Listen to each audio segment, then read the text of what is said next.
Hello friend, ये induction आप Cuba company का है और ये आपका 2000 वाट में होता है। जैसे हम इसको बर्तन को रख रहे हैं इस पे, तो एक तो ये आपका ये लाइनिंग में आ जाता है और दूसरा किट किट करके चल रहा है आपके सामने। अब आपके सामने इसको हम खोल लेंगे और वीडियो को लाइक करना, सब्सक्राइब करना है और वीडियो के एंड तक बने रहना है।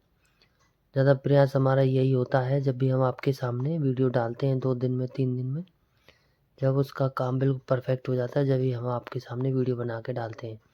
इसको जब हमने बॉडी के स्ट्रक्चर को अलग कर लिया है और उसके बाद देखा है, तो सबसे पहले अब इसकी ये रेजिस्टेंस फूकी हुई है, इसकी वैल्यू हम इसको चेक करेंगे जब ये हम आपको बताएंगे।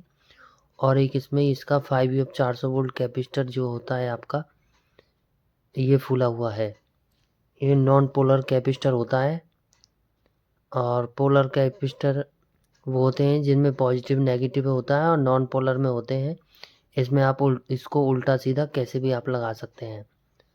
अब मैं आपके सामने ये रेजिस्टेंस को निकाल रहा हूँ मैं, और उसके बाद मैं आपके सामने मीटर से चेक करूँगा। मीटर से चेक करने के बाद आपके सामने इसमें मैं लगाऊंगा। अब जैसे मान चलो आपकी रेजिस्टेंस फूक गई है तो उससे इसकी वैल्यू निकल जाती है तो ठीक है। अगर किसी का नहीं निकलती है तो इसके जो आपका ये जहाँ से हमने निकाली है बिल्कुल उसके नीचे इसकी वैल्यू लिखी हुई होती है, उसमें हम देख के आपके सामने हम लगाएंगे। और वीडियो को लाइक करना है, सब्सक्राइब करना है, वीडियो अच्छा लगे तो एंड तक बने रहना है और शेयर करना है। और जब भी हमारा प्रयास यही होता है 2 दिन में 3 दिन में हम आपके सामने डालते हैं, जब हमारा काम परफेक्ट हो जाता है जब भी हम आपके सामने डालते हैं। अब मैं इसकी जो है पेस्ट लगा के इसके कनेक्शनों को हम ओपन कर लेंगे और ओपन करने के बाद आपके सामने हम इसमें लगाएंगे और आपके सामने हम रेजिस्टेंस की वैल्यू चेक करेंगे। और मैं आपको एक चीज़ और बता देता हूँ, पहले हम इन 400 वोल्ट कैपेसिटरों को नहीं चेक करते थे, उसके बाद हम इसमें IGBT लगाते थे। IGBT आपका 1-2 दिन में ही उड़ जाता था, या कई बार ऐसा हमने लगाया संग संग उड़ गया।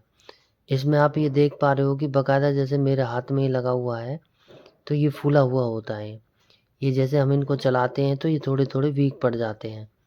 तो मेरा सभी भाइयों से यही कहना है, जो भी कोई आप इंडक्शन कुकर बनाएं तो आप इन दोनों कैपेसिटरों को एक बार निकाल के चेक कर लें।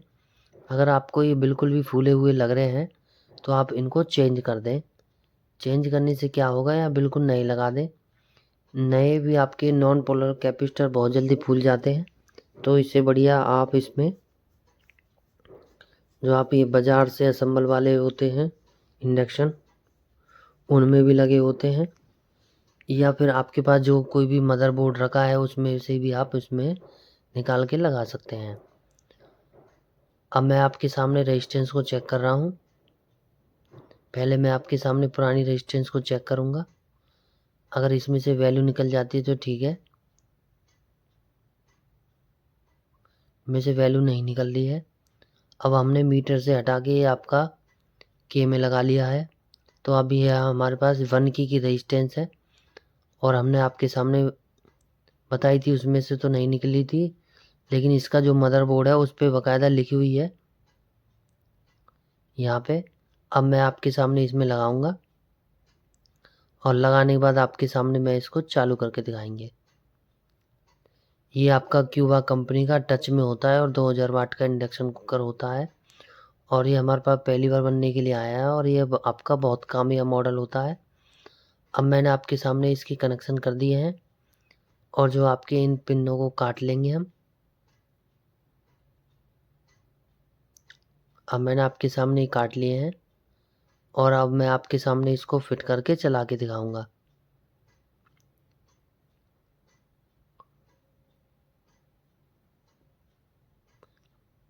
अब मैंने आपके सामने बॉडी के स्ट्रक्चर को रख दिया है। बॉडी के स्ट्रक्चर को रखने के बाद मैंने इसमें मेन लीड लगा दी है और फैन भी कर दिए हैं कनेक्शन इसके, और मैं अब आपके सामने इसको फिट कर रहा हूँ। अब फिट करने के बाद मैं आपके सामने इसको चला के दिखाऊंगा।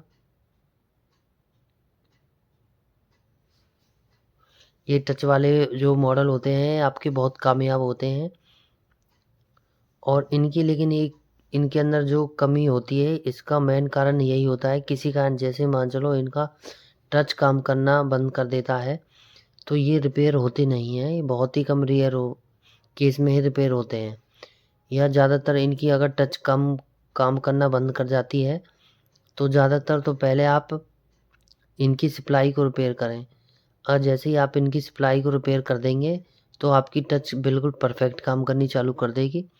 और कईयों में तो ऐसा होता है, अगर सप्लाई भी रिपेयर कर दी है जब भी टच काम नहीं करती, तो मेन कीपैड वाले जो आपके होते हैं उनमें क्या होता है, उनमें तो खाली आप माइक्रो स्विच चेंज कर दो, माइक्रो स्विचों को जैसे आप चेंज कर दोगे उसके बाद चलाओगे तो आपका कीपैड बिल्कुल ओके बन जाएगा। लेकिन इन टच में अगर किसी कारण आपके में प्रॉब्लम आ गई है तो या तो आपको सेम मॉडल में से निकाल के लगाना पड़ेगा, या फिर कंपनी के इंजीनियर से या किसी से आपको बात करके आपको उसका कीपैड ही मिलेगा। अब मैंने आपके सामने इसको ओके कर दिया है, और ओके करने के बाद हमारा इंडक्शन कुकर बिल्कुल परफेक्ट हो गया है। और लेकिन इसमें जो फॉल्ट था, बर्तन नॉट वर्किंग का फॉल्ट था, लेकिन फिर भी हमारे पास इसका फॉल्ट कोई दोबारा आता है, उसके लिए फिर हम इसमें ये प्रीसेट को बदल देते हैं। बाकी हमारा इंडक्शन कुकर यहाँ तक बिल्कुल ओके हो गया था। इसमें हमने इसका 5 400 वोल्ट कैपेसिटर और 1K की रेजिस्टेंस लगाई थी। अब आपके सामने इसका प्रीसेट बदल रहा हूँ। इसमें ज़्यादातर प्रीसेट आपका 501 नंबर वैल्यू का होता है। अब मैं इसमें 501 नंबर का लगाऊंगा। अगर आपके पास किसी का कोई 471 नंबर का पड़ा है तो आप उसमें 471 नंबर का भी आप लगा सकते हैं।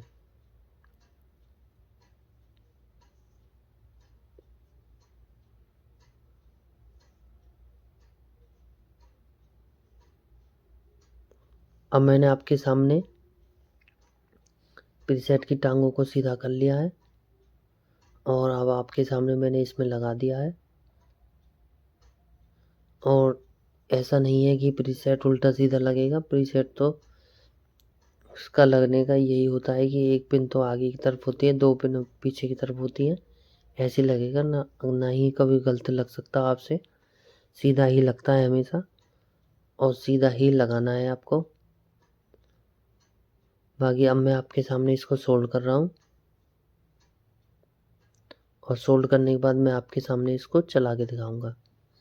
ये भी हमने इसमें बर्तन नॉट वर्किंग का फॉल्ट तो निकल गया था, ये फिर भी हमने इसलिए बदल दिया है कि मान चलो आगे चल के 2 दिन में या 4 दिन में आगे चल के कोई प्रॉब्लम आती है, उस प्रॉब्लम को हटाने के लिए, और आगे चल के इसमें कोई प्रॉब्लम नहीं आती है इसलिए। और अब मैंने आपके सामने इसके आपके 2 काम किए हैं, एक इसका 5 400 वोल्ट कैपेसिटर 1K की, और एक प्रीसेट चेंज करा है। और मदरबोर्ड को हम साफ़ कर लेंगे, और मदरबोर्ड को साफ़ करने के बाद आपके सामने एक बार इसमें लाइटर मार देंगे। अगर जैसे कई बार ऐसा होता है, इन दिनों नमी का मौसम होता है, और अदरवाइज कोई पीसीबी में छोटा मोटा कोई फॉल्ट है वो भी आपका निकल जाएगा। अब मैंने आपके सामने इसको दोबारा फिट कर रहा हूँ, और दोबारा फिट करने के बाद आपके सामने मैं इसको चला के दिखाऊंगा। और मैंने आपकी कीपैड के बारे में आपको इसके बारे में बता ही दिया था, उसमें बटन चेंज हो जाते हैं। इसमें तो पहले सबसे पहले सप्लाई को देखिए, सप्लाई अगर आपकी ओके है तो उस कंडीशन में आपको कीपैड ही इसका चेंज करना पड़ेगा।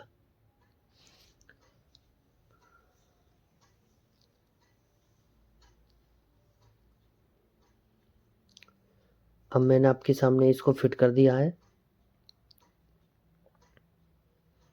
और फिट करने के बाद मैं आपके सामने इसको चला के दिखाऊंगा।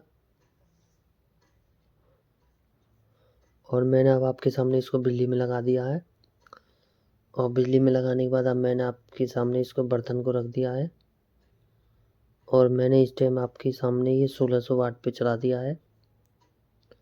और आप ये बर्तन को देख पा रहे हो कि कितना फास्ट इसमें काम करना चालू कर दिया है। और 1 आध मिनट हम इसको और चलाएंगे, इसके लिए फिर हम इस पे बर्तन को रख देते हैं।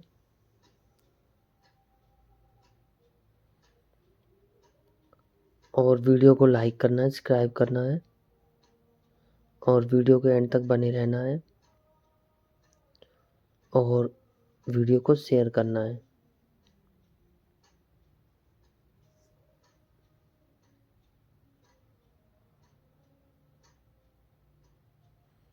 अब मैंने आपके सामने इसमें बर्तन में पानी को डाल दिया था और आपके सामने ज़्यादा आप ये देखोगे कि 30 सेकंड के अंदर ये बर्तन को अच्छी तरह उबाल देगा पानी को।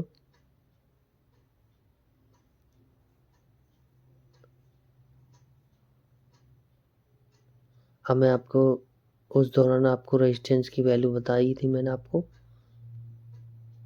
फिर भी मैं आपके सामने दोबारा चेक कर रहा हूँ।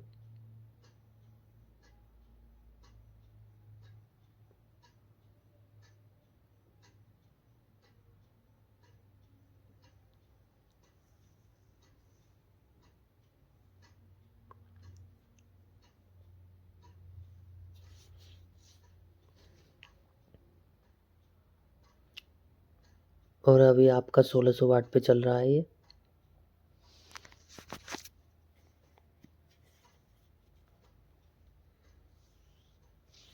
किसी कारण किसी भाइयों के पास इंडक्शन कुकर बनने के लिए आता है, बर्तन नॉट वर्किंग के फॉल्ट में, तो सबसे पहले तो आपका 5F 400 वोल्ट ही कैपेसिटर फूलता है, उसी को ही आप चेंज कर दो, उससे ही आपका बन जाएगा।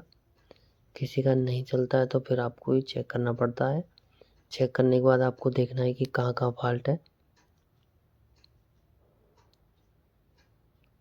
अब मैं उस दौरान आपको रेजिस्टेंस को चेक किया था, मैं आपके सामने दोबारा चेक कर रहा हूँ इसको और आपको ये दिखा रहा हूँ कि इसमें 1K की है ये, और 1K की मैंने आपके सामने इसमें लगाई है।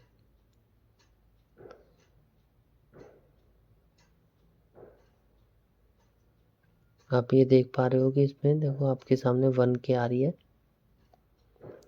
1.16 आ रही है, तो ये आपकी 1K की रेजिस्टेंस है। और मैं आपके सामने इसमें मैंने दोबारा बर्तन को रख दिया है और आपका ये देखिए कितना फास्ट काम करना चालू हो गया है।